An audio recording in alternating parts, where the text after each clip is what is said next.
In this fourth project, we're going to recreate the popular game Rock, Paper, Scissors. So you can see here that Games Limited want to add to their collection of online games. They would like you to produce a version of Rock, Paper, Scissors. Now hopefully you're all familiar with the game Rock, Paper, Scissors, and you can just get started with the project right now. You've learned all the skills you need in order to create a working game. But if you're not familiar with the game, let me just explain what the application should do. Firstly, we need to obtain a computer-generated selection. So the computer should either select rock, paper, or scissors. Secondly, we need to allow for a user of the game to also select rock, paper, or scissors. Once the computer and a user have selected either rock, paper, or scissors, we need to evaluate who wins each round. Now the rules are simple.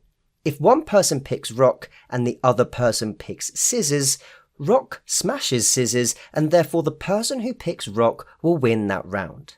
If one player picks paper and the other player picks rock, paper covers rock and therefore the person who picked paper would win that round.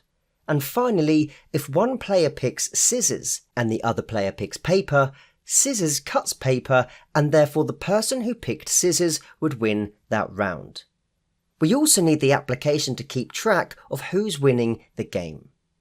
Now if this is enough information for you, dive straight into the project and give it a go. If it's not enough and you want a little bit more guidance, the application can be broken down into the following tasks.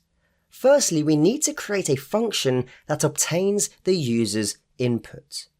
We then need to create a function that generates a randomly selected choice for the computer.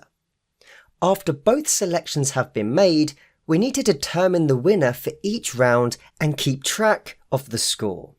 Now once the round has been evaluated and we move on to the next round, we'd want to create a function that checks to see if a user wants to play the game again. They may not want to. And finally, like we've seen in all of our other projects, we need to produce a working application. So we need to produce a working game of rock, paper, scissors using a while loop and the functions that we create in the above tasks. Now you may be thinking, this seems like a simple project. And based on previous projects that you've done and learnt, I'm hoping this is something that you can do in its entirety with very little help. But the thing to remember here is that reinforced learning is key. You'll start to do things naturally without even thinking about it. Remember, there are so many different ways that you could achieve this program, but the goal here is to create a working game of rock, paper, scissors. Don't worry about how clean or efficient your code is for now, just utilize the features of Python to create something that works. With that being said, good luck in developing the rock, paper, scissors game for Games Limited.